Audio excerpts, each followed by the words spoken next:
Nakataas pa rin po ang signal number 1 hanggang signal number 3 sa maraming lugar sa Northern Luzon dahil po sa Super Typhoon Nando. Maliban po sa bagyo, mahigpit din pong pinabantayan ng Pag-asa ang LPA na nasa labas ng bansa na posibleng maging bagyo. Ang update niyan mula sa ulat ni Denise Osorio live. Denise. Dayan, patuloy ang paghina ng bagyong Nando habang nakalabas na ito mula sa Philippine Area of Responsibility ngayong umaga. Pero kahit humina na ito, malalakas na hangin at matataas na alon pa rin ang dala nito sa hilagang bahagi ng Luzon.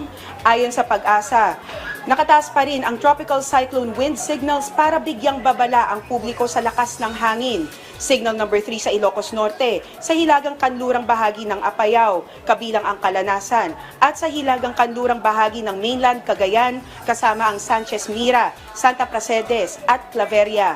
Kasama rin ang kanlurang bahagi ng Babuyan Islands tulad ng Panuitan, Calayan, Dalupiri, Mabaag, Barit at Fuga Islands. Signal number 2 naman sa Batanes, natitirang bahagi ng Babuyan Islands, hilaga at gitnang bahagi ng Cagayan, kabilang ang Iguig, Solana, Tuaw, Bagao, Amulung, Piat, Santa Ana, Gataran, Lalo, Gonzaga, Pamplona, Abulug, Ballesteros, Apari, Camalanigan, Bagwe, Santa Teresita, Alacapan, Lasam, Santo Niño, Alcala at Rizal.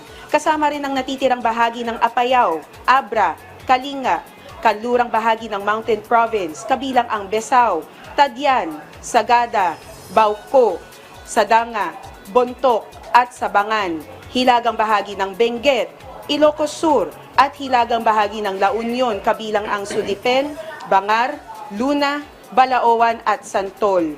Signal number 1 naman sa nalalabing bahagi ng Cagayan, Isabela, Quirino, Nueva Vizcaya, hilaga at gitnang bahagi ng Aurora, kabilang ang Dilasag, Kasiguran, Dinalungan, Dipakulaw at Maria Aurora. Natitirang bahagi ng Mountain Province, Ifugao, natitirang bahagi ng Benguet, natitirang bahagi ng La Union, Pangasinan, hilagang bahagi ng Zambales, kabilang ang Santa Cruz, Candelaria, Masinloc, Iba at Palawig, hilaga at gitnang bahagi ng Tarlac, kabilang ang Paniki, La Paz, Moncada, lungsod ng Tarlac, San Jose, Gerona, Mayantok, Pura, San Clemente, Santa Ignacia, Victoria, Camiling, Ramos, San Manuel, Anao, at hilaga at gitnang bahagi ng Nueva Ecija kasama ang Coyapo, Talavera, Santo Domingo, Rizal, Zaragoza, Llanera, Gimba, Aliaga,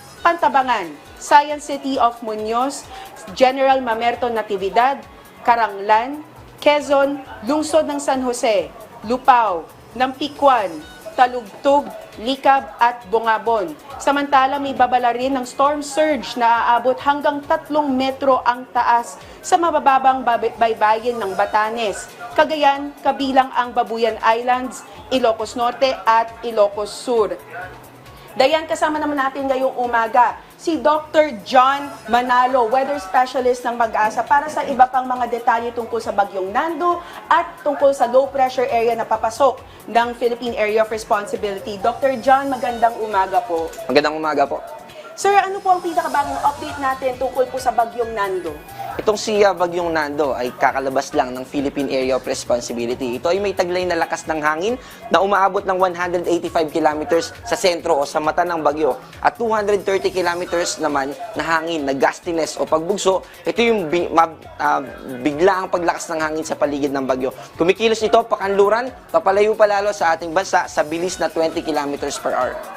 Sir, dito naman po tayo sa ating low pressure area na papasok po ng Philippine Area of Responsibility. Ano po ang inaasahan natin dito? Ano po yung sitwasyon natin dito ngayon? At ano po yung projected daloy po niya kung ano po yung tatamaan niya?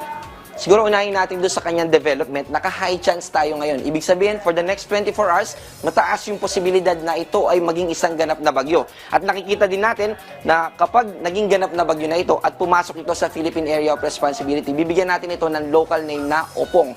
At pagpasok nito sa Philippine Area of Responsibility, within this day, this evening or tomorrow morning, ay magtutuloy-tuloy ito pa northwestward, papalapit dito sa Eastern Samar or dito sa may kanang coastal areas ng Bicol region.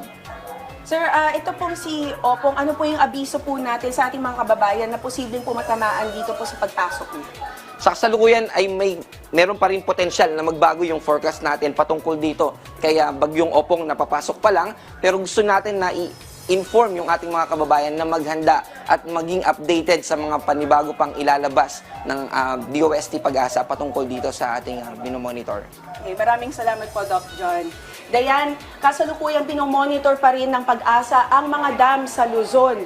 Sa ngayon, 8 na ang nakabukas na gate sa Ambuklao Dam, 6 sa Binga Dam, 1 sa Ipo Dam, at 3 pa rin sa Magat Dam. Pinapayuhan ng Pag-asa ang mga LGU, DRRMC na to take appropriate actions para siguraduhin na ligtas ang kanilang mga residente. Yan ang pinakahuling balita mula rito sa Pag-asa. Balik sa iyo, Dayan. Maraming salamat sa update, Denise Osorio.